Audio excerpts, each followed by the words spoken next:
Hello, welcome to Footprint. My name is Samuel Atamensa. The Ghana Armed Forces has been a central part of our story as a nation.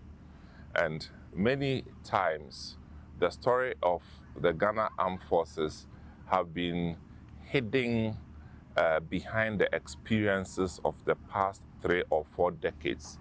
And I'm talking about the stories of the coup d'etats. And so we hardly ever get the opportunity to hear them tell the story themselves about what gave birth to Ghana Armed Forces, how it's structured, and the role that it has played in this Ghana story. On this episode of Footprint, I have a military general who is here to tell us the story of the Ghana Armed Forces. This is Footprint. You are welcome once again. We'll take a short break. When we come back, it's time to salute.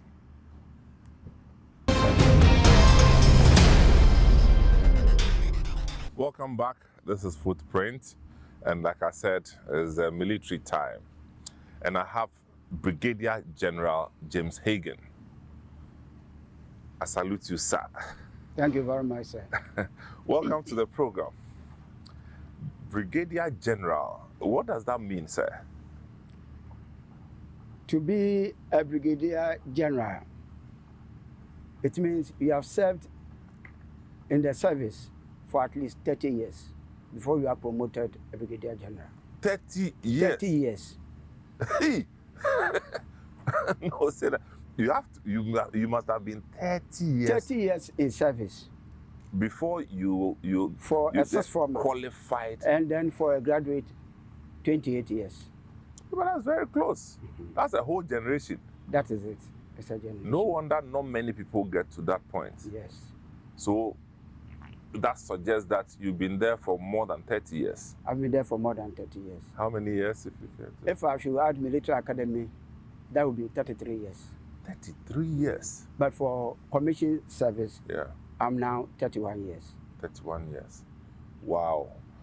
For somebody who's been 33 years in this profession, no wonder you are in a good position to tell us a story. But tell me about yourself, James Hagan. That sounds so fancy. Yes. James Hagan, as you see me sitting here, it's a fancy man from Nsamankow. Nsamankow. Nsamankow. And I'm the chief of that town. Oh, I see. And I also double as Nifahin of Nsamankow traditional area. So you wear 3 hats. A military general. For military general, Nifahin, and then that of my village. Thank you very much. Then you will never get bored. Because once you retire from the army, you are moving straight full time into that one. This is a kinship. But how have you been able to manage that? I manage for at least for every 2 weeks I go to my village.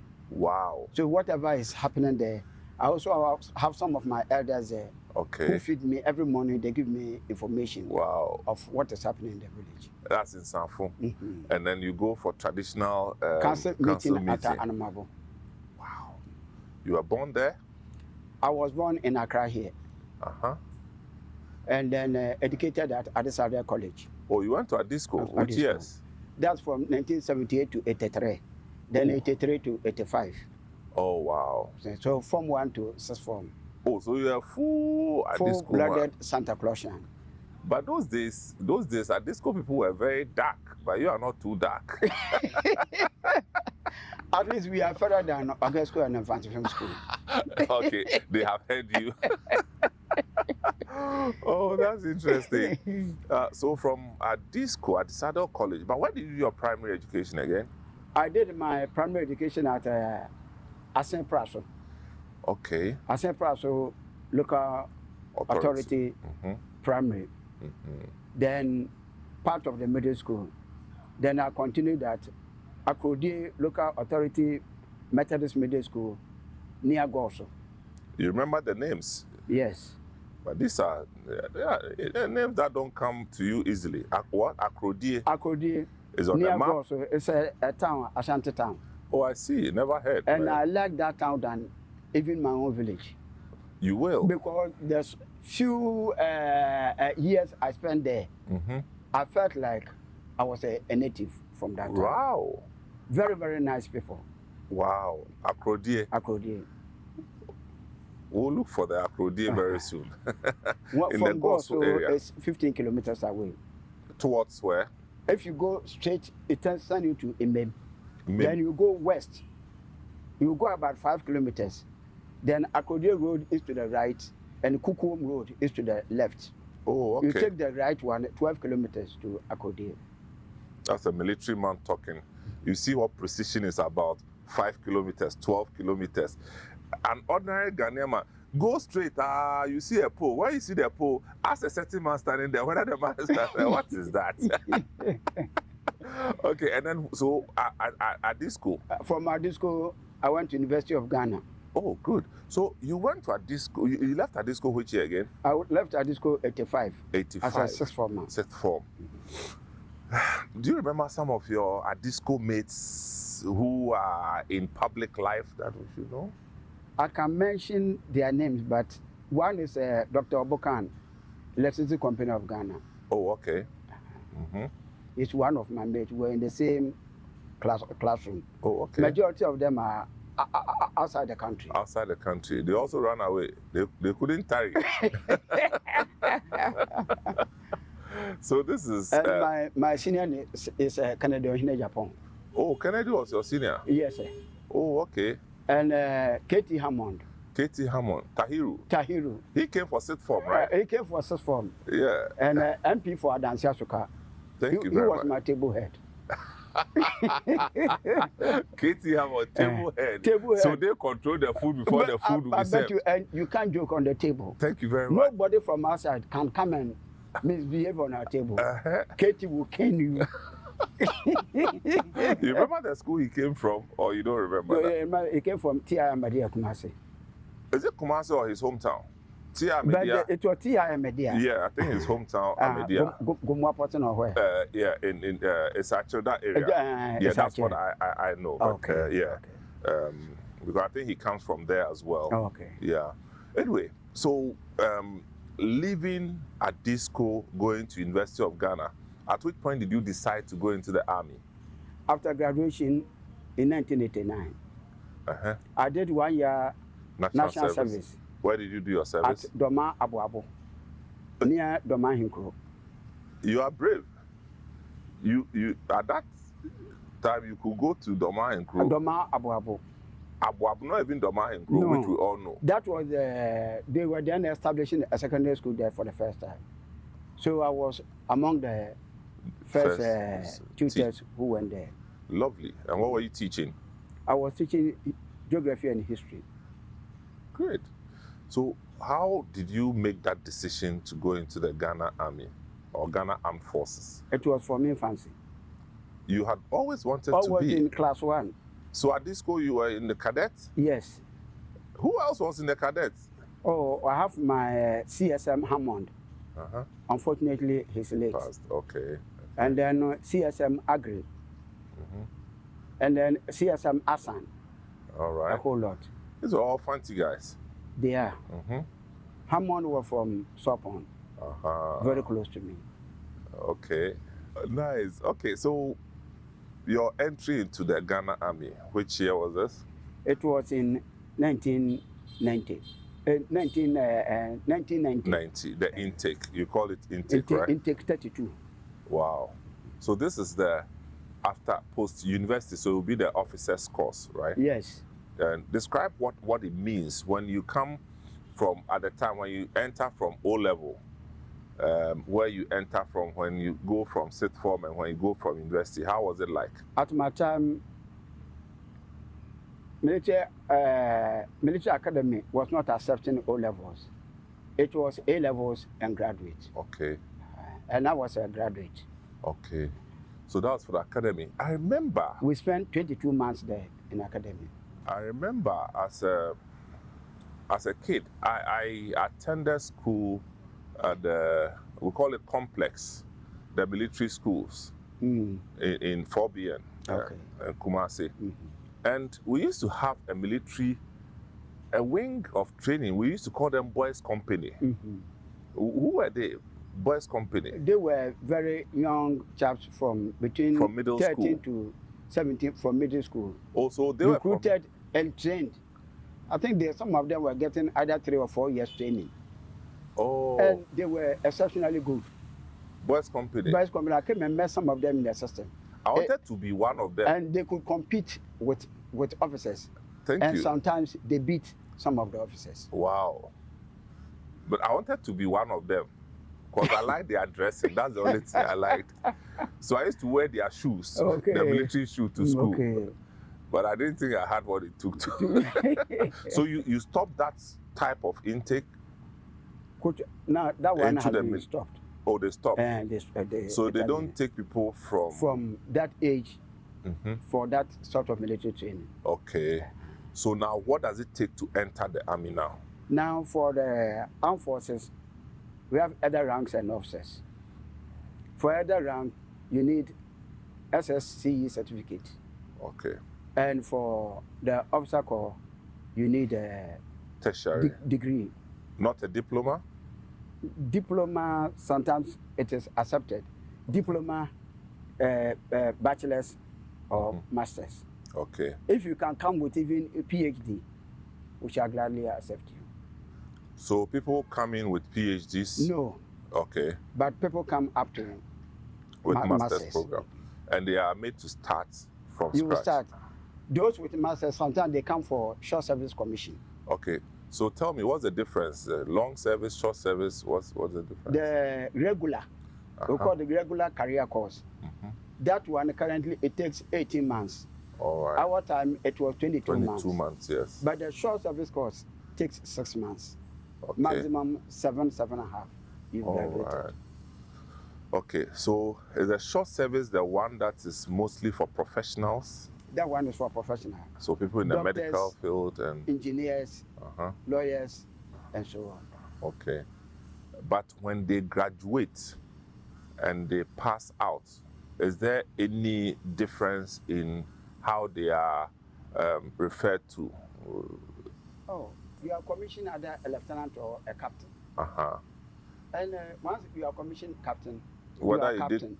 did 18 months or 6 months or 18 months or what, you are a captain. All right. And you take seniority over those who are commissioned lieutenants. Oh, really? So when you do the professional pathway, you become a captain?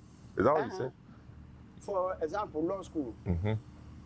They go there, if you add one you do at the university, including the law school, you would have done maybe 5.5, 6 years. Yes. And then those who go for degrees, at our time, we do 3 years. Yeah. It means if we are all commissioned lieutenant, then it's a cheat on the side of the professional. Okay. That's why most of them were commissioned the rank of captain. But I understand that their rise is not as swift as the... it is the same. It's the same, eh? Only that you came in as a short service commission. Okay. So when you pass your captain to major promotion examination, you will decide whether you want to convert to regular. But if you convert to regular, you will lose 1 year seniority. Oh, okay. Why so? Because the regulars, they did 22 months or 18 months in academy, whilst you did 6 months. So you will lose 1 year seniority. Okay. So when you go regular, or if you don't go regular, you have a shorter duration in the Ghana Army. Yes. Or Ghana Armed Forces. Oh, okay. But if you want to stretch your stay, then you have to convert into regular. And that one too, you write an examination.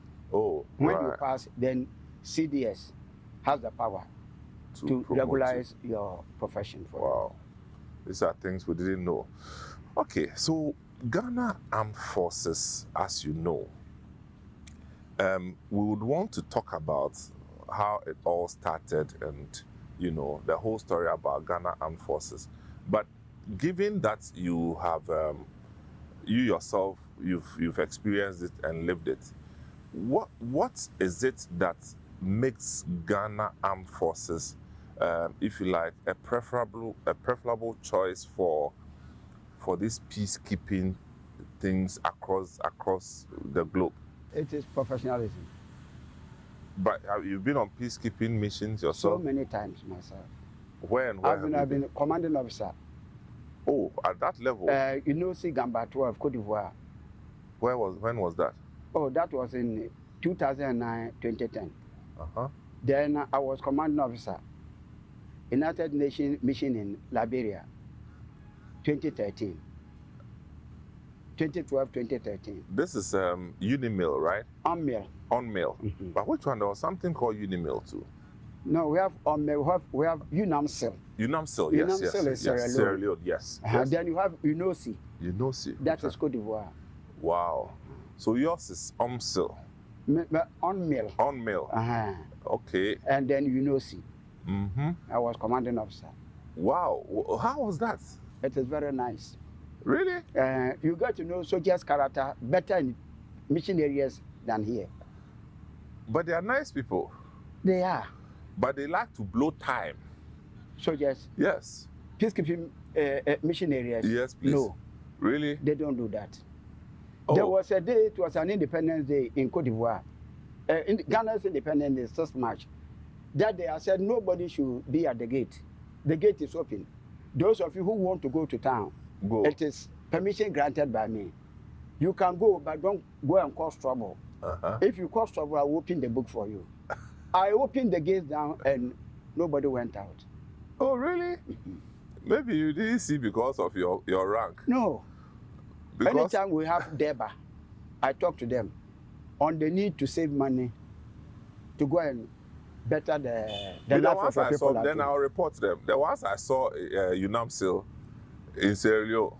Sierra Leone? Yes. I was there myself. They were blowing time. They were blowing time.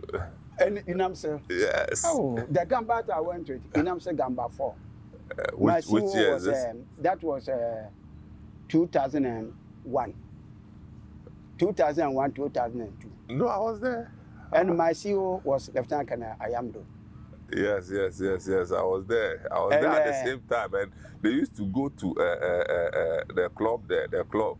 But we were stationed at Kanema. Oh, we were okay, not you in were Freetown. inside, We were not inside in Canada, not in Freetown. In Freetown. But the Freetown boys, Charlie weekends, they know they lose their. Maybe that may be other Gamba, the nation personnel. Okay. But for our men, you need to be loyal to your command officer and be professional. Okay. Because we were there as the ambassadors of the Republic of Ghana. Because it stands without saying that Ghana has conducted itself very well at that level. Yes. And you are mentioned everywhere, you know. So your experience in Sierra Leone, the experience in La Côte d'Ivoire, what do you have any differences? Sierra Leone, because they speak English, and Liberia too, they speak English. Yeah. But I preferred Sierra Leone to Liberia. Sierra Leoneans, they were taking me to their cocoa farms. Yeah, because they love Ghana. They love Ghana. And as if I was from that country. They play Ghana music. Music and everything. So I enjoyed a lot in Sierra Leone. You know that Liberians are more American. They like the American culture. And over there too, they were giving me local dishes. Their local dishes? They were sending snails and then bushmeat to us. The Liberia place? No, the Sierra Leoneans. Oh yeah, you eat it. You eat it. They even have their own type of contomere. They eat cassava leaves. Yes, that's it. That's it. Great. So we will take a short break. I am with Brigadier General James Hagan, who is going to tell us a lot more about the Ghana Armed Forces. We'll take this break. When we come back, we'll start with the story of Ghana Armed Forces, what led to the formation or necessitated the formation of the Ghana Armed Forces, and then walk us through up until today. This is Footprint. My name is Samuel Atamensa. We'll be right back.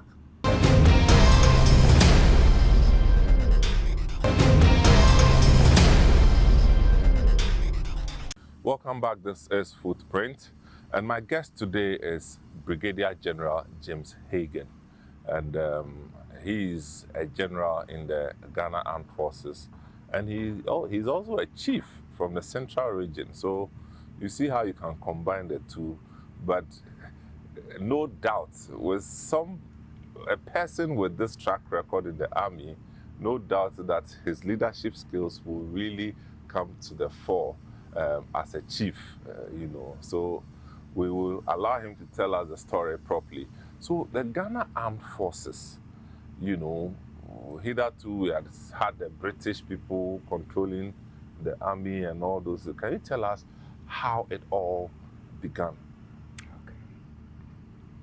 For my viewers to understand the formation of the Ghana Armed Forces, we have to go back a little bit and look at what was happening at the Gold Coast. The term Gold Coast I'm going to use here will refer to the whole nation called Ghana today. But when we progress, you will see me talking about Gold Coast Colony, talking about Ashanti Confederation, and then Ashanti Confederacy, and then the Northern Territories. Until 1946, when Sir Alan Burns prepared a constitution, bringing all of us under one umbrella, then we became the country called Gold Coast, which was a British colony. Okay. So now we look at what was happening in the Gold Coast. Correct. Let's start from the southern part of Ghana. In 1471, Fernando Gomez, a Portuguese explorer, with Vasco da Gama, Bartolomeu Dias, and Pedro de Escobar, including others, landed at Elmina. They traded with the people of Elmina, went back, and 11 years later, under Don Diogo da Azambuja, they asked permission from Nana Kwame Nansa. Kwame Nansa, yes. The sixth king of Elmina, for permission to construct a castle, St. George Castle at Elmina. Portugal got much gold from certain part of the Gold Coast. So this attracted other nations, like the British, who came under Captain Wyndham in 1533. And then we have also the Dutch coming in. Then the Danes from Denmark came in. Then the Swedes from Sweden also came in, including the Brandenburgers from Germany.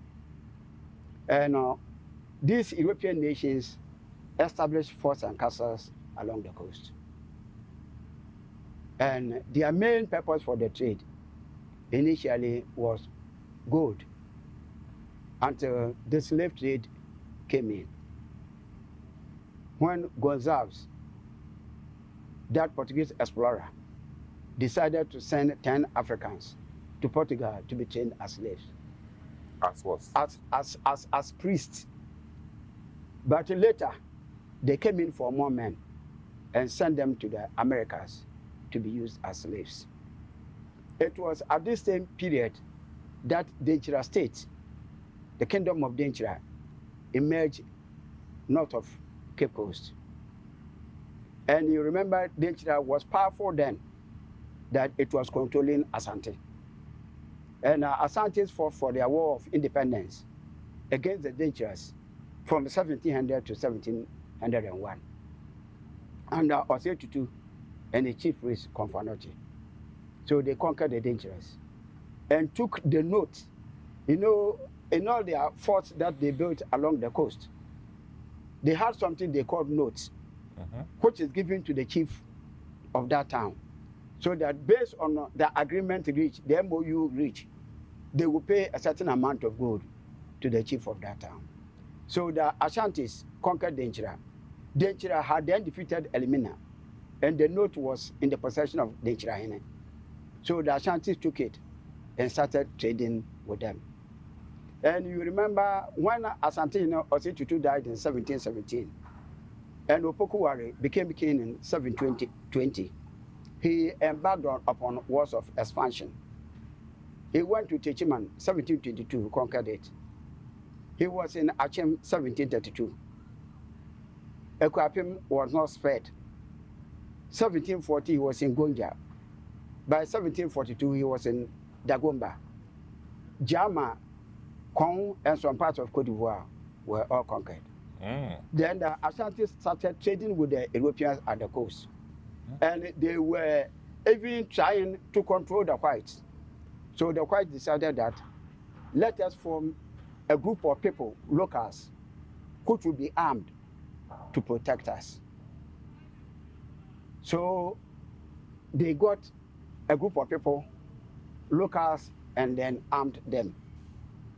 Then one of the locals who was armed, a mulatto from Anamabo, called Kujo Otetefo. Kujo Otetefo was always troubling the Ashantis. And mulatto is what we call half caste. Half caste. Yeah. So Kujo Otetefo was always disturbing. So the half caste was called Kujo Otetefo. A half caste called Kujo Otetefo, who was virtually, I would say, a policeman. Okay. Who was always troubling Ashanti traders. Okay. And at a point, he insulted Asantine, was sent to Kumasi, but Asantine allowed him to go back. And he continued, and he was grabbed and then killed at Abudunko. Wow. Such as McCarthy, a French-Irish, had then been appointed governor of the Gold Coast and Sierra Leone. So when he heard of the death of Kujo Otetefo, he said enough was enough. Let me go back a bit to 1807. In 1806, an incident happened between the two Asen paramount chiefs, Asen Apimenim and Asen Atandasu. The matter was referred to Nana Asantine for arbitration.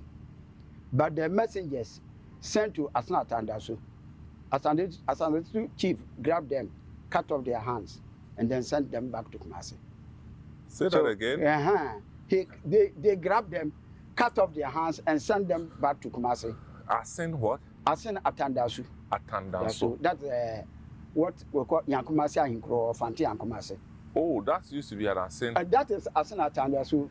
Fanti Yankumasi on the Fosu road. That is it. Wow. And then Apimenim chief is chief of Asen Manso.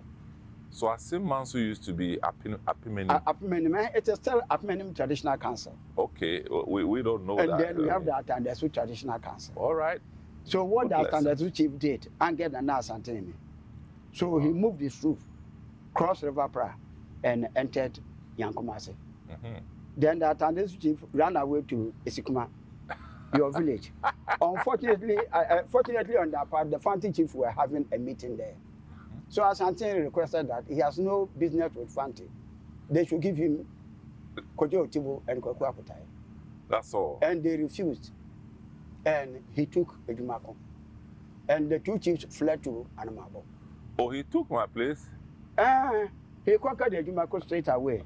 Added Mankasim to it. Hey, Papa Nade. And then he marched on to Anamabo. Oh, okay. Then a lot of people from the hinterland ran to Fort Williams, Anamabo. Totaling about 2,000. Wow. And Asantini, that's Asantini Osebunsu, 1800 to 1824. Told them that I want half of the people in the castle. For what? For what? He want them as slaves. Aye. Because he was running short of ammunition. Okay. And Colonel Torin, the then head of Cripples Castle, came down, divided the people into two, and gave half to him. That same year, 1807, Britain had then abolished slave trade and slavery. And in 1833, a law was passed in British Parliament when William Wilberforce, Granville Sharp, and others, who were MPs, including William Pitt, the Prime Minister, fought for stopping of slave trade and slavery in all British dominions. So what Colonel Torin did, he was reprimanded. for giving half of the people for Asantini. Asantini sold them to the British and collected and used the money to purchase ammunition from them. It was the outbreak of smallpox. Osebonsu would have gone to Cape Coast. So back to our story. When McCarthy heard the death of Kujo Otetefo, he came from Sierra Leone.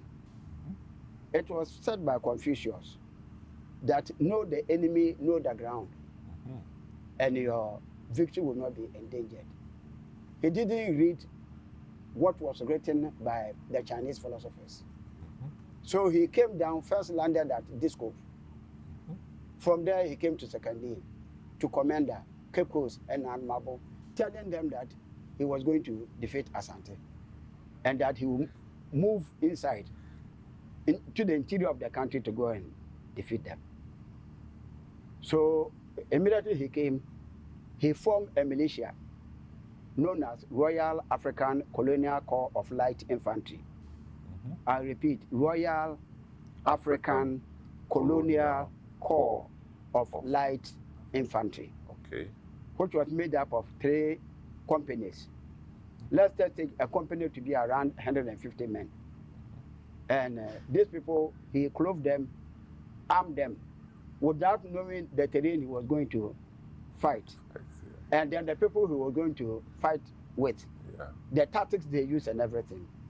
He moved along the Pra River and at a town called Nsamankow in the western region. He fought the Ashantis. At that point, the mortars and artillery were no use because of the type of vegetation. You fire your mortar or the artillery and it will go and hit some trees. So McCarthy was surprised.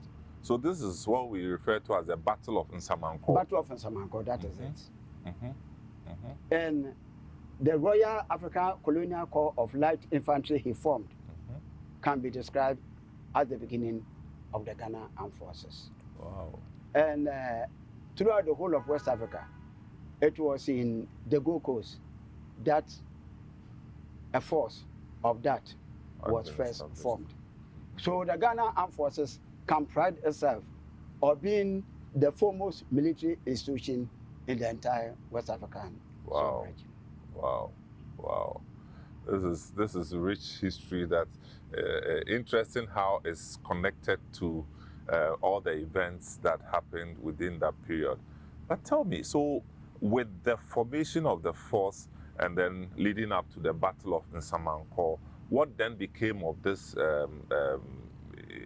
light infantry group that you talked about? Some of them lost their lives. During the battle? But, yes. McLean thought he could move forward.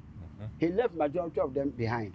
So when they heard of the governor of the British possessions in the Gold Coast deaths, most of them withdrew. From that battle. So they lost the battle? They lost the battle, and McCarthy's head was cut and sent to Kumasi as a trophy. As a trophy? As a trophy, yes. Oh, the white man's head? The head, yes. Oh, I see. So then, after that, what happened? After that, this was a defeat to the British. It pained them a lot that somebody like Charles McCarthy should lose his life. And if you read British history, he is one of the least recognized British generals in battle. Why is that? Because he allowed to them uncivilized natives who are cannibals or who practice human sacrifice to kill him. That's and how it they was a big blow to them. Wow. So in 1826, one Colonel Turner. Is it British or American? British, okay. Came with some troops from West Indies. And then they came and used the remnants of the militias here. And this time around, Turner looked at the terrain and he chose to fight the Ashantis at Akatamanso near Tema. Because at that point, the mortars and the artillery and the cannons will have effect on the Asante army. He defeated them. And at that time, he nearly even captured the Golden Store. It was Jabenhin Boateng who saved them by carrying the stool to the rear. Other than that, it would have been taken by the British. He carried it where? He carried it to the rear of the fighting force. Fighting force, okay. Wow, interesting. Then after the defeat of the Ashantis, China and the entire British administration decided to leave the Gold Coast. For who to manage? But we were having other Europeans still doing business with Ashanti. But not governing. No, you govern that small area closer to your fort. Okay. But not the entire people. Okay. So in 1830, the merchants trading in the Gold Coast met in London and decided that they can't do business. They were in Accra here, they were in Anamabo, they were in Cape Coast. Some of them were in Winnipeg. Yeah. So you will see Dutch, Danish fort, British, Danish, British, Dutch. All scattered all over the place. That's the reason. So they met and chose Captain George McLean. Which is different from the one who was beheaded? The one beheaded was Charles McCarthy. Charles McCarthy, okay. This one was McLean. George McLean, that he should become governor of British possessions in the Gold Coast. He was chosen by the merchants. And when he came down, he was still using the militia. Okay. And he added more. And they were performing military and police duties as well. All right. And he extended the dominion from the forts to include whole towns like Cape Coast and Mabo. All of them came under the British administration. Wow. At a point in time, the chief of the Nchira sister died, and the Nchira sacrificed 30 people to accompany her sister to the next world. Sacrifice means what? He killed to accompany her sister to the next world. Why? Some of them are servants to go and serve. The sister will be lonely there? The sister will be lonely? You know, those days, when chiefs die, they don't go alone. Really? They should be accompanied. Somebody must fetch water for him to drink. Somebody will be doing cooking job. That's the belief. But now we don't do that. No, we don't do such things. So that was primitive then? We won't call them primitive. That was our culture by then. But it's changed. Culture. We've seen the light. We've seen the light, but when some very, very important chiefs die, some things happen. 1 or 2 people must accompany them. Even in modern day. I doubt if they do that. And if chiefs are doing it, you will know. That's true, though. Will not inform you. Wow. Hey, then you have to be careful with the chiefs. So. Oh, interesting. So he brought this Denchira Hene, and he was imprisoned at Cape Coast Castle. Oh, wow. After for killing the 30 people. For killing the 30. Wow. So this is the Denchira now was not the overall Denchira that used to be the kingdom. But at least they have a like territory between the Fante, Asante, and then the Wasa people. Oh, right. And the Asens. That was quite a huge area. Yes. Oh, so then after other people took over the governance of the nation. Is that correct? No. After this, McLean's administration was so good that for over 12 years, there was no war between the British and the Asantes. When he came, he signed an agreement with Asante, Osaya Wakoto. And Osaya Wakoto agreed to send some of his nephews to be trained in the UK. And the Canadians battle at Akatamanso, they signed an agreement, and the Ashantis paid a huge amount of gold. It was tied in sacks and brought to Cape Coast Castle. And he told them if they don't go to war for some time, it will be sent back to them. In 1838, during the reign of Asante Kwekudia I, the goals with the nephews sent to UK for studies were sent back to Kumasi. Wow. And Asante, according to the Ashantis, the way they tied the sacks of gold. It was like that when McLean brought them. Wow. So they had peace in him.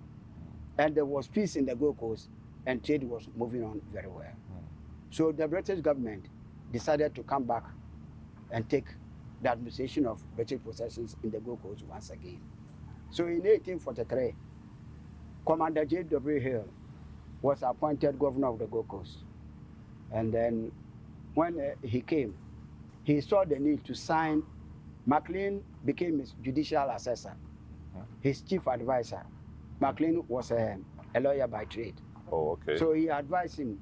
He called all Fanti and Southern chiefs and signed agreement with them. Is that the bond? On the 6th of March, 1844. And it is on this day that agreement signed that our scholars now believe that we sold our sovereignty to the British. So if we are to get it back as an independent nation, it should be on the 6th of March. So that's the bond of 1844.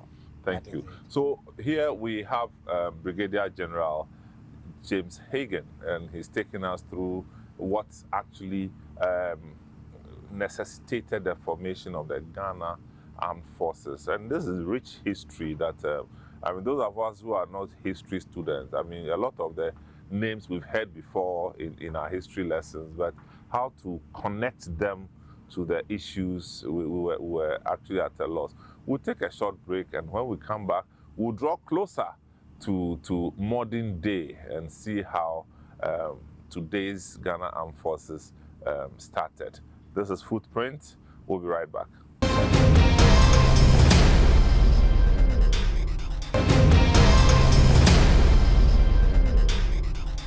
Welcome back. This is Footprint. I have Brigadier General James Hagan here with me, and very interesting story about the formation of the Ghana Army, and he takes us back, and this is rich history that a lot of you watching or listening would have missed, but we thank God for his life, and people like this who always live to tell us the story. So after this imprisonment of the Dechahene at the time, what happened? What happened was the militia that was there, that was started by McCarthy. Was it still with the same name? The same name. Then McLean continued. Right. And then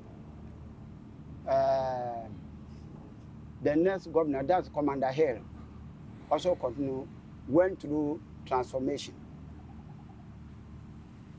Then that treaty signed by McLean and the Ashantis, and the general, that the Ashanti should not go to war without reference to the British. Asante Nikwekudia broke it. And then he went to war against Bobby Kuma in 1863. Oh, Bobby Kuma? Yes, yes, sir. Fancy Bobby Kuma? Why? There's no Bobby Kuma anywhere. but Bobby Kuma is a small place. You know, the fighters, they were middlemen. Okay. Between the Europeans and the people in the... Yeah. One Asante Osebonsu, 1800 to 1824, remarked that, I quote from him, "Trade is what I want, and trade is what the white man wants. But the Fantis rob and cheat my people. They buy cloth from the British and sell handkerchiefs to Asante. And then they buy gold from Asante and then mix it with brass and sell them to the Europeans. If the British will agree with me, I will let trade flow. That is by removing the Fanti middlemen and then they dealing with the Europeans directly. Yeah. But the Fanti said, if you are an Asante man with your goods from Kumasi, either you sell it at Funso, or you sell it at Praso, or Asifosu, Asin Manso. From Asin Manso, when they buff the slaves, straight to the Dutch Fort Elmina, or finally you sell it at Yankumasi. You can't go beyond Asin Yankumasi. Southwards. And it was the same in all the Fanti states. Wow. So they picked war against Bobikuma in 1863. And the British brought an expeditionary force of almost 4,000 plus to come and fight the Ashantis. And this time around, they decided to go to Kumasi. Wow. But they didn't observe the weather. They came here in June. And the rains had then set in. So when they reached Asen Praso, it rained for 2 weeks. Most of them contracted malaria. And some of the officers died. And they decided to go back to Cape Coast Castle. So Asante remarked that the white man brought his cannon to the bush, but the bush was stronger than the cannon. Thank you. This thing done by the Ashantis did not go down well with the British. And in 1867, because of that abortive operation at Praso, Fanti chiefs met under Kengate of Winneba. Yeah. And they decided that this time round, they are going to form a police force, form an army, and also establish a secondary school, a university. And then they will build roads. And this, the British took it as an affront to them. That means Fanti was asking for its independence. That was the beginning of our independent activities.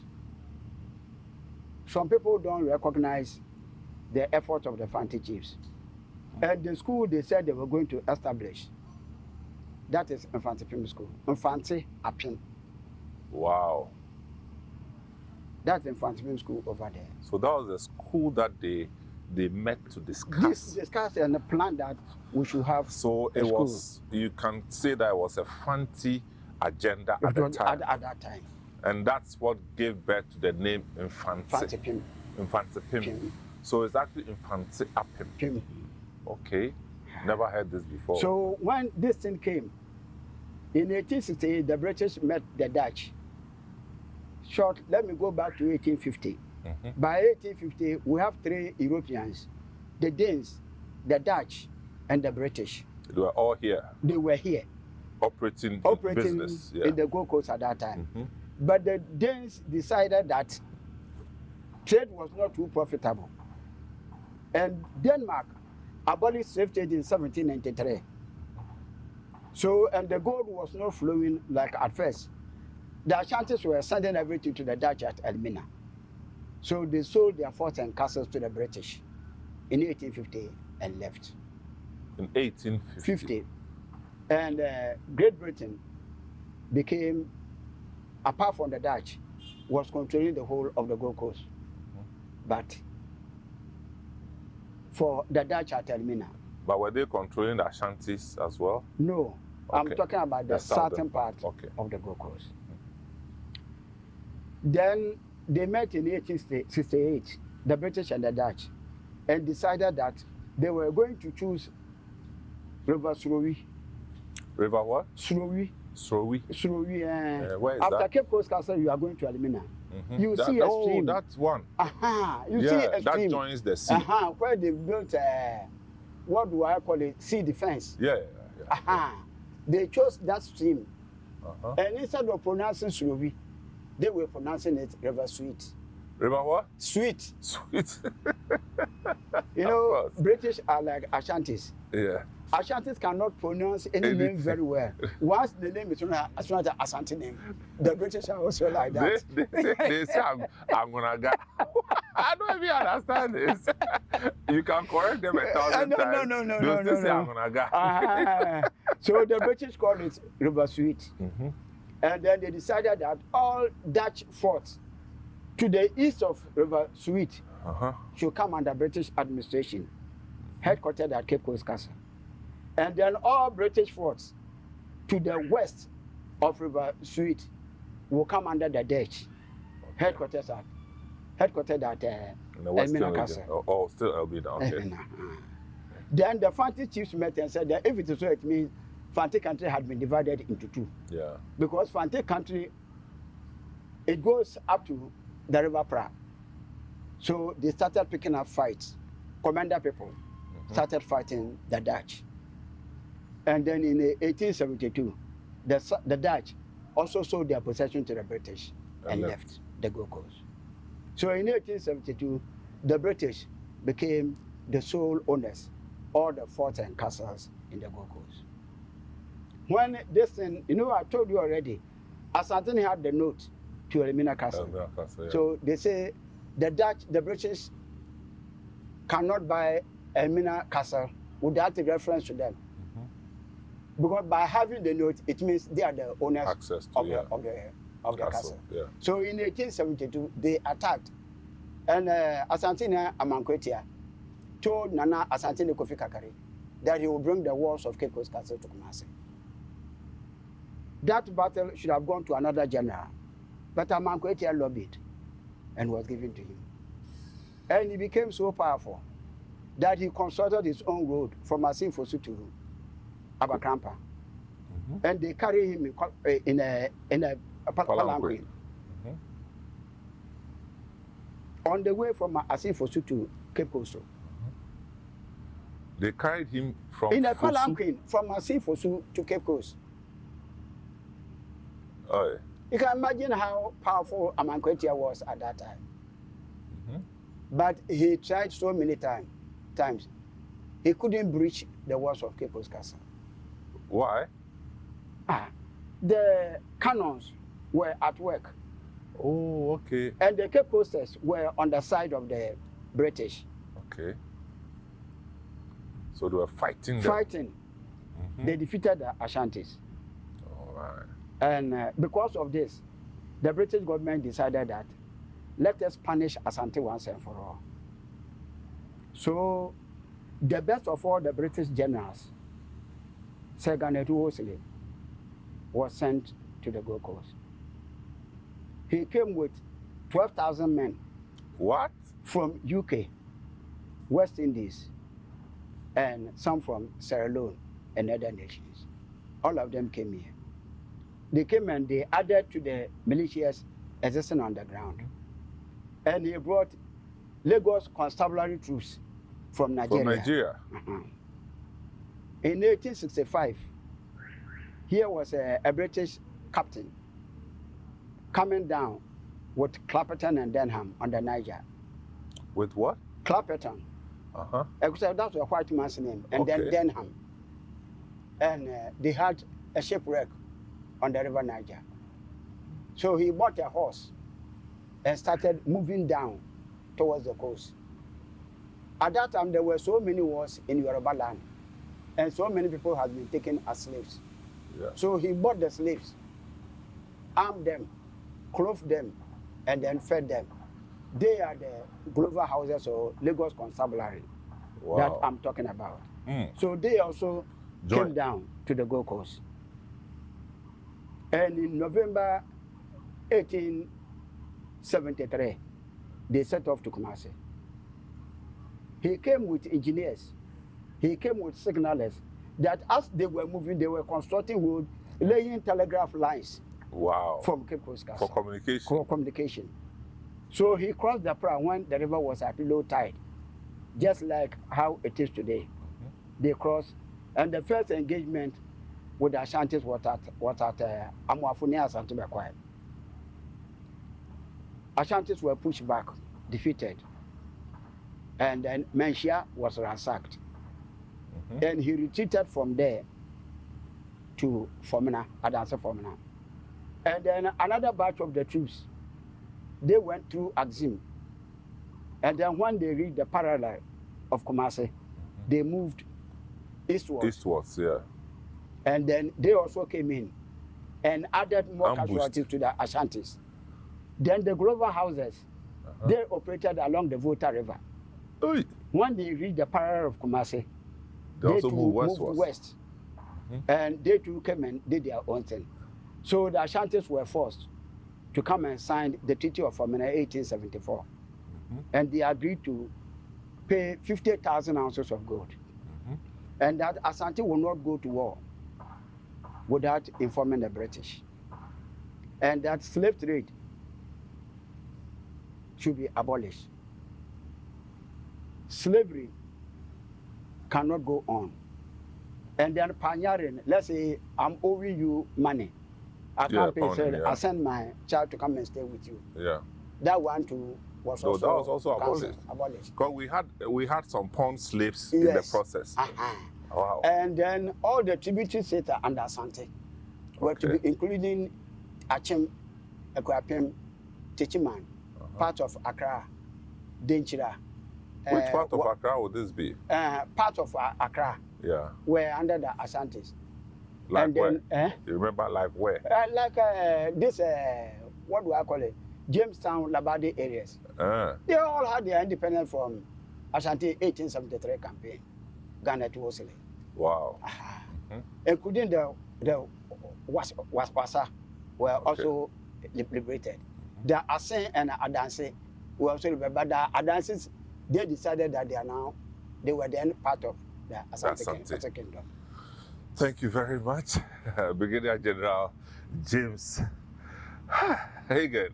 The story is so sweet, I don't even know what to do, but unfortunately we have to end this episode here. And this is still the story of the Ghana Armed Forces, what actually gave birth to the activities that gave birth to the Ghana Armed Forces. And as you can hear from him, they are a series of interconnected events over decades and centuries that gave birth into what started and then grew to what we see today. We will end the program here, but there will be a second episode which will now bring us closer to modern day Ghana Armed Forces. It's been Footprint. My name is Samuel Atamensa, and on this episode is Brigadier General James Hagan. Thank you for watching. We'll meet you next week.